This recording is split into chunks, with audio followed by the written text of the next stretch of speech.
shop. I'm Gerain Jones. I'm Dean of the School of, well, Dean and Professor at the School of Education at the University of Buckingham, which has just become the UK's largest provider of initial teacher training. Andrew Wilson is, you're a fancy title, and you are, Head of Training. Yeah, Teacher Training Development. Wow. I'm going to talk about a concept. I'm going to talk around generally the concept of physical literacy.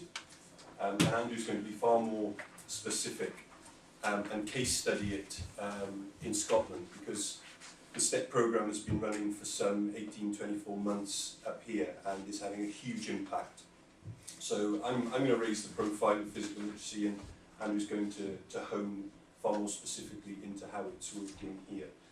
Our aim is not necessarily to give you practical ideas from this session, but more to, I think, evoke some thought as to how study support and intervention isn't working in England and can work if we look at it slightly differently. So I'm hoping to give you some suggestions, I think, of a new way of thinking around intervention and study support.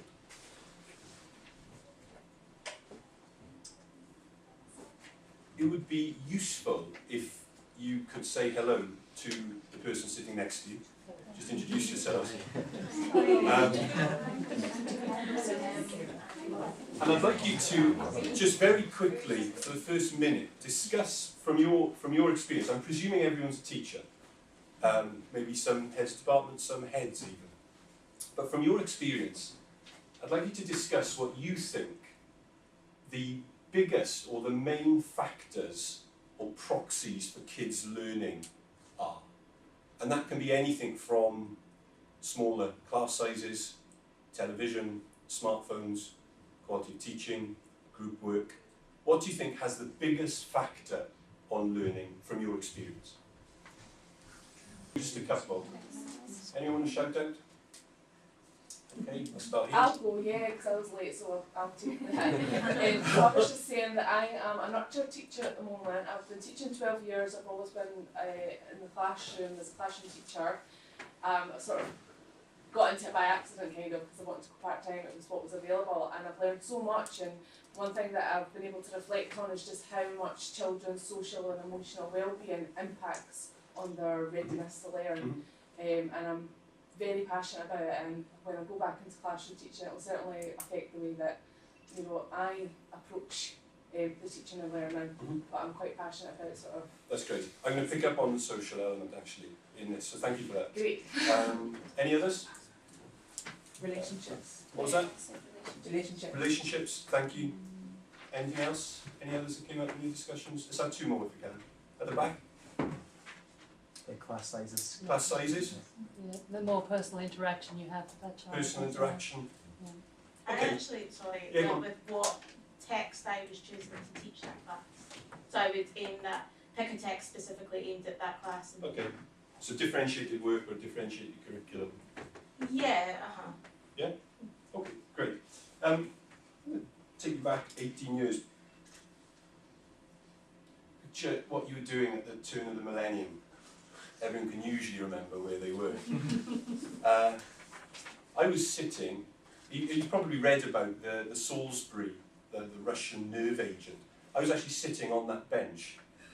And anyone who's visited Salisbury will know that as you're sitting on that bench, to your left you've got the Cathedral Close. And Cathedral Close is probably the most, or one of the most affluent areas in the UK. Very, very rich, famous, celebrities, MPs, all living in this lovely, lovely close.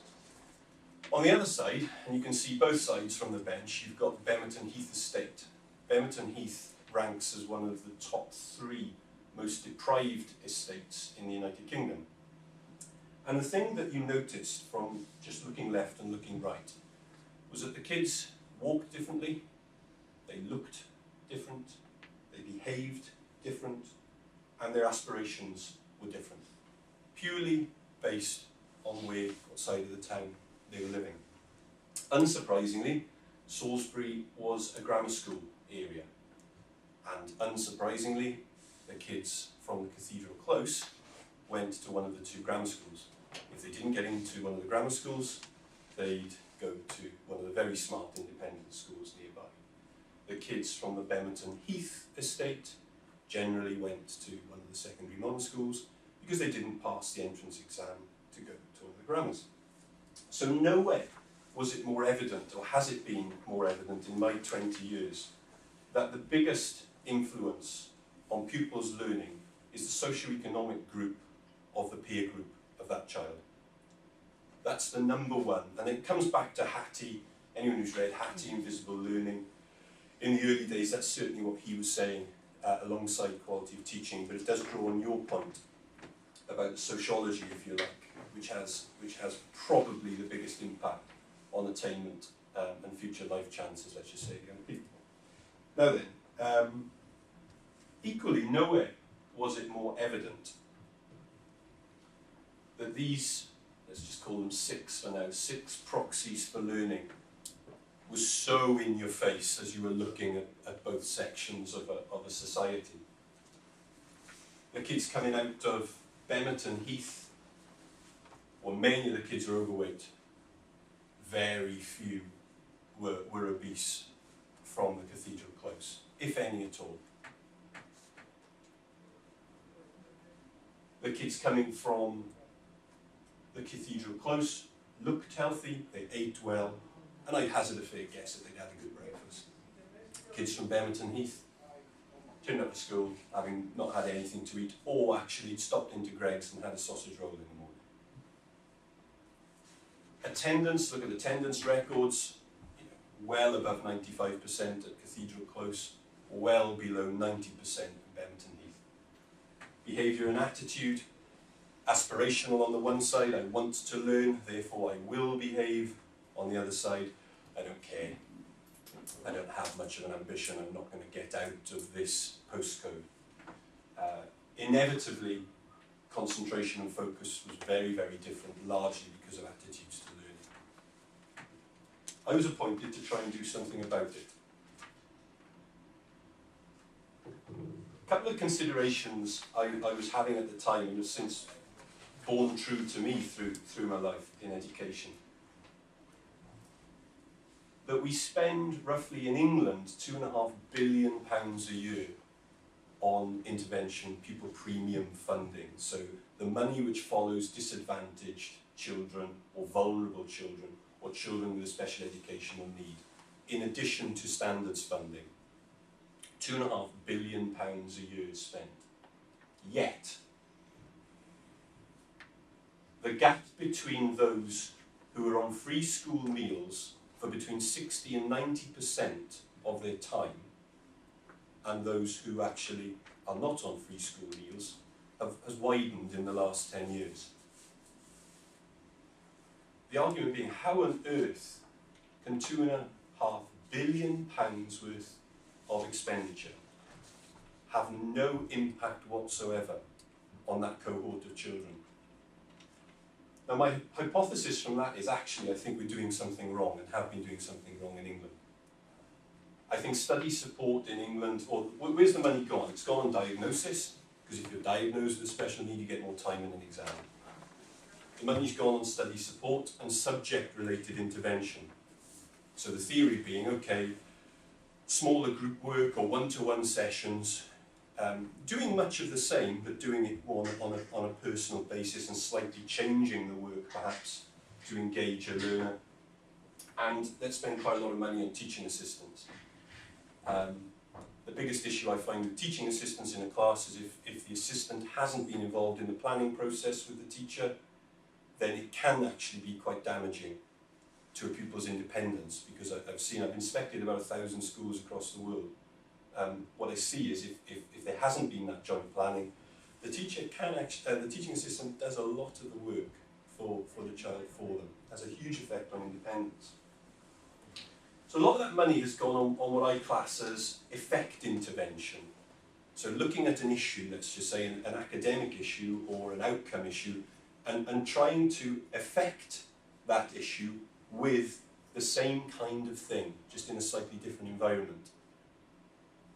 I quite like the idea of not trying to turn off the multiple taps that spring on as a child goes through their education, but look at the boiler, try and fix the boiler. So what are the causes of that child's underachievement? And those relate back to those 6 things more than anything else as I see it. Why are we not, at least in England, attacking and tackling these issues in our study support programs? So what I did in Salisbury, and there were 40 primary schools. I spent the money that was given on breakfast. So every single child who came into a primary school in Salisbury ate breakfast. And if they weren't eating, the parent would have to sign off, or there was some kind of process to say that they'd had breakfast that morning. Now the significant majority came and ate. They sat down and they ate. And the next thing I did was write a very, very simple program of activity. It was called Wake and Shake. So the teachers, I trained the teacher, and I trained the teaching assistants, and kids would come into class, and the first thing they did in their tutor time was push all the chairs and tables to the side. In many cases they did that, in some cases they didn't. And they did certain activities with the kids, ranging from stretching to on-the-spot movements, just concentrating on physical movement. Again, very, very simple. And then the children would sit down and do their literacy hour straight away. They'd then have a break, and they'd have a snack in that break, and they'd do their numeracy hour. So those 2 focus periods were happening in the morning as close as possible to that 10 minutes of activity. And what happened as we measured some progress, quite staggering. If I try and explain this slide. We tracked the progress of all the children, but this is particularly a record of 12 underperforming pupils in each year group in a particular primary school. And you'd expect an average reading progress score within 3 months of around 3 months for people. For underachieving pupils, for most of these pupils, their average reading progress score was less than 3 months. In many cases, 1 month, or indeed none at all. And when you look at that table there, you'll see the average reading progress per year group for those 12 underperforming pupils. The only difference in their life prior to this record being taken was that they didn't do Wake and Shake, and they didn't have breakfast in the morning. Within this programme, there was no study support, no extra English, no extra maths, and no TA support in those lessons. The only difference was breakfast and doing 10 minutes of physical activity. And that didn't replace physical education lessons. So it wasn't instead of PE, it was in their tutor time. One young man who was 10 at the time made 52 months of reading progress in 3 months. So it's quite staggering. I had to take him out of the published report because you take your top and your bottom 10% out. But I have to put him on as a case study. So that's reading ages. There's an average of 10.2 months worth of progress in a 3-month period with these kids. Spelling ages, slightly above that, 11.4 months in a 3-month period. In maths, 38% of pupils made better than expected progress in the maths test. 21%, so a fifth of the pupils improved by 6 national curriculum points or more. So 2 years of progress in maths made or the equivalent of 2 years made in 1 year. So we stretched out the study for longer than the 3 months, and that's what we got in the maths score. So academically, these scores were absolutely fantastic. However, more important is the why.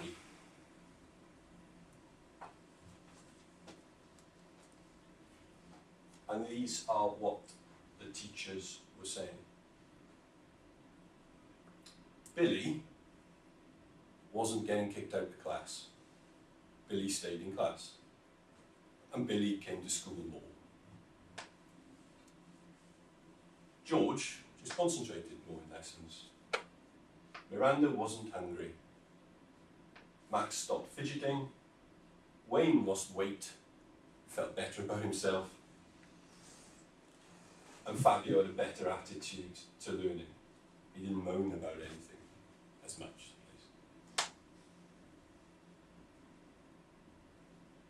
The point of me putting that slide on is to emphasise that I wasn't saying that there's a scientific link between breakfast and 10 minutes of exercise in the morning to kids' attainment levels. Certainly not saying that. What I was saying was that, or is, that kind of intervention strategy simply put a foundation in place so that all kids were ready to learn. And for me, it was as simple as that.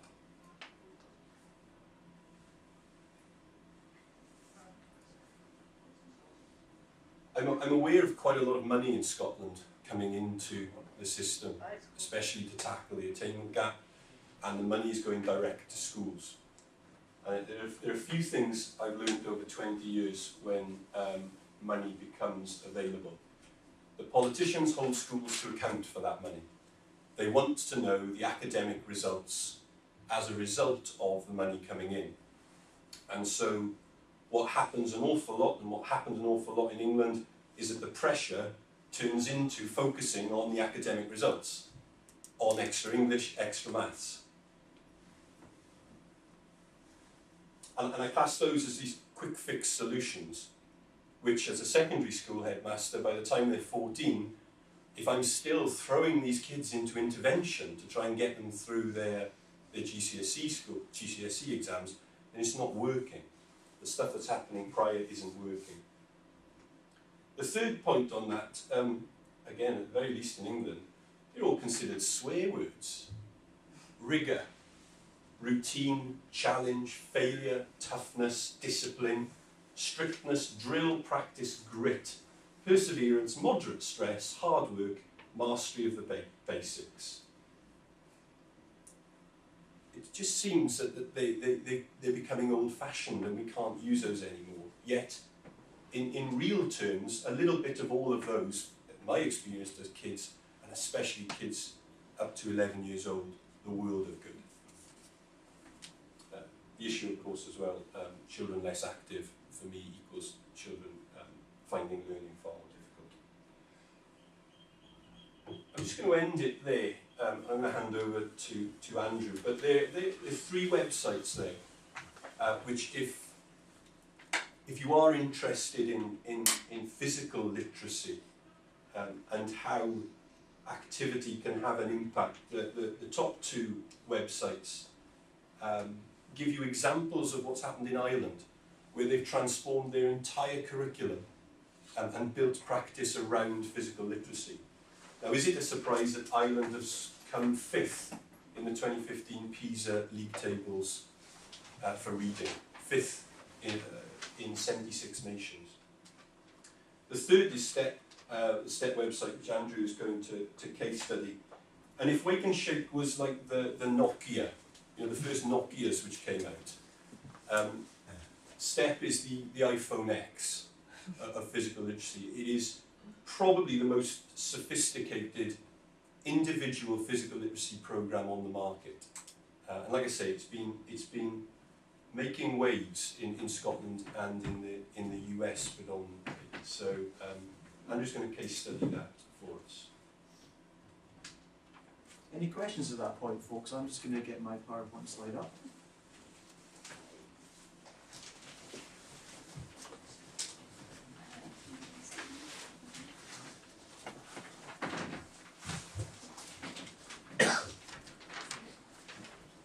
Thanks, Gerain. That was really good. It really sets the scene for me and some of the things I haven't heard Gerain talk about. But it's really powerful in the sense that a man that's been multiple head teachers in England and Wales, and now, as he mentioned, Professor and Dean of Education at University of Buckingham, it kind of makes me realise that what I'm doing and what STEP is doing is powerful, and the changes we can make, hopefully, will be long lasting. So I'm going to share with you the Midlothian view, because that's where I was based. And that's kind of my background. So I was a PE teacher for a long time in Midlothian, and then I moved into a seconded post as a PE lead officer, and it was at that time, 16, 17, that I came across the STEP programme. As you are, as teachers, I heard about it, heard it on the radio, emailed the link that I picked up on their website, and from there I just generated a relationship with them whereby just over a year ago, STEP began in 3 schools in Midlothian, 3 primary schools, and they were identified not just by me but by my schools group manager or QIO, whatever you call them. So we identified schools we felt would benefit the most, and so the pilot began. And I was just fortunate over that period of time. By the end of my secondment, I was offered a job from STEP to move in with the company and basically change my career path and completely do something I never thought I would do. But here I am, talking to you in a completely different scenario than I would have thought. However, I've made the best decision in my life. So that is the school that I'm going to case study at the moment. The school, as identified by the head teacher, you can maybe recognise some of those statistics yourself in your school, especially the sort of SIMD types of children we're in. Not surprisingly, the schools that we identified are kind of similar characteristics, and schools we feel would benefit more from this type of programme. So how do they go about identifying the pupils to go on this physical literacy programme? These are some of the things that head teachers have in their minds to identify the 10 pupils each. It was about 30, 40 pupils that began the pilot programme. This is what they look for in the learners to identify them on the programme. Anyone recognise that in your learners? Yeah, a few nods. What we try and do with our programme, like Gerain's talking about, we're often pupils' health and well-being is affected, but certainly the attainment's lower, often the lower quartile, sometimes sort of flying below the radar. They're maybe not quite where they should be, not necessarily bad behaved or not necessarily have any kind of diagnosis, but the head teachers feel there's more we can do for this child. And often things have been gone on in the past, interventions around literacy or numeracy, direct things that schools have tried, haven't really worked. So the pupils were identified, and the programme was shared with them as it was with me when I first got in touch with them. So it's a daily programme, it's twice a day, every day for 2 years. So the programme runs over a long period of time because we recognise that it's got to be building the children back up to where they should be, and we're looking at eye tracking, balance and coordination. So the children are working one-to-one with a teaching staff, learning assistant, or often we've had deputy head teachers do it, support staff, learning support staff delivering it. But the programme is like Gerain talked about with his approach in Salisbury, was getting the kids moving and thinking and trying to get them engaging and challenged and persevering, making mistakes but trying again, dealing with failure, working hard, that they have achievement and they feel progress and feel success. This school, very early on, so within a couple of months, we're seeing these types of results coming through. So it was anecdotal, it was what the staff felt was occurring, that obviously wasn't hard evidence yet. We'll come to that though. So by having this programme done one-to-one, twice a day, every day, they found the learning support staff were working in the environment and in a directed way, using eye tracking, balance and coordination to allow the child to develop as learners, become more comfortable in themselves, feel more confident, feel more able to engage in class. So before we actually pinned down academic stuff, we were picking up these sort of things, and that ties back to, well, if they feel better, if they're more calm, more focused, more able to process, then you've got a better learner, full stop, before we even talk about what we're trying to teach. Support staff felt valued as well because they felt they were being invested in, they were given time to do this programme. Their time with the child was having outcomes, and they were being shared that. In this school, there was a direct communication across all staff, learning support staff, head teacher, the lead that would coordinate it, one of the deputies that coordinated in the school. They were all talking and trying to make the link between the work you're doing is having an outcome in class. And often learning support staff saw that themselves. They would see the child able to sit for longer, and that was a huge step forward for some of the pupils in this school. Right, we're going straight into the hard facts here. This is a very recent academic data. So standardised testing for St Luke's Primary School came in March, and the results came out in April time. So these are the 10 pupils that began the programme, and these are the results we've seen between March and March from 17 to 18, so we're 18 now. Not dissimilar to some of the stats that Grant saw in 3 months. Some of the reading ages have gone on leaps and bounds, leaps and bounds. Well, pupils C and D reach the maximum level, so this reading test only went up to sort of 15 years of age was my understanding, so there was a sort of benchmark, so they did a year and a year, which is ideal, but it may have gone beyond, the test didn't quite show that. But what do we think of those numbers on the board? Now, there's some really good results, and that's something that we have brochures here that you can take away that will have very similar statistics based on the pilot study that was done 14-15 on 100 pupils across 17 schools. But I'm here to tell you it's happening in Scottish schools with pupils like you teach in communities where you work, with children that are from disadvantaged backgrounds, not necessarily SIMD children, but children who are underachieving, and we're seeing these results on this little screenshot at the minute, but obviously there's more across each child, and I'm going to go into this just now. So this is one boy, pupil H, who's made this massive progress. But this boy was someone that the head teacher was just blown away with the impact, and one of the main reasons I actually joined the company, because I thought, if I can do this every day, talk to head teachers about the impact that we can make on children who are underachieving and not doing as they should in class, then it's going to be a fabulous day at work each day. So there's lots of words in that, but maybe just pick a couple of bullet points and see if you can see any contrast on the right-hand side. Often when I show this to teachers, or I've shown it to other schools, they recognise the sort of children they work with on this side here. This came about because I was in that school over that period as I was on secondment, and there was loads of chat about this is happening, lots of positive chat. But the head teacher said, I'm going to sit down with my staff and we're going to write down these improvements, because when people come in, they love a story, but see if you put it in black and white in front of them, it has a little bit more impact, and it's much more powerful when you have someone from Education Scotland or someone from Sports Scotland come into the schools as they have done, or MSPs that have come into schools to see the programme work. It's much more powerful when you see it on paper, and it's a reflection on the staff that work with the pupils. Other things she did was, right, how else can I show impact before this March testing comes in, as I've talked about the last few slides. So this was this child's work in a literacy task. It was about 45, 30 odd minutes task that was sort of set out that this teacher would do most weeks. This was in November, and this was sort of March time, and this was his daughter in November time. So this was sort of an 8-month period.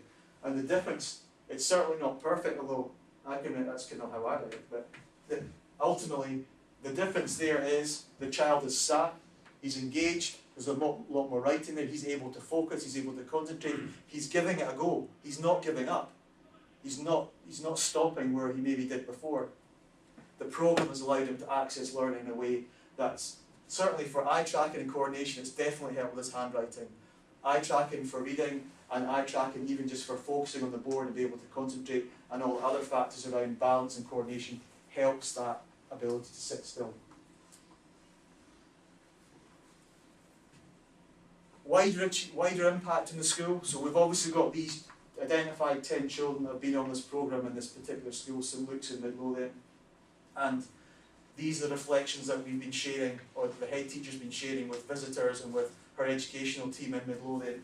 This is the result. These children do the programme. This was something that kind of almost brought a tear to my eye on occasion. Learning assistants are saying, Andrew, I'm not having to sort of deal with these kids on a behavioural issue, or he's out of class again. They're more engaged. They're not perfect, but they're improving, and they're being different learners. So their job and their role within school has changed slightly, because they're more able to work where they want to work and look at interventions that have meaningful impact across everyone, rather than just directing lots of resources. You maybe recognise this, lots of resources on a very small few. There's now less of that because they're able to do more of their job. And that bottom point highlights that. They're more able to look at other interventions support across the school. I'll let you quickly read that. So these are comments from the head teacher. This is what she thinks about the programme.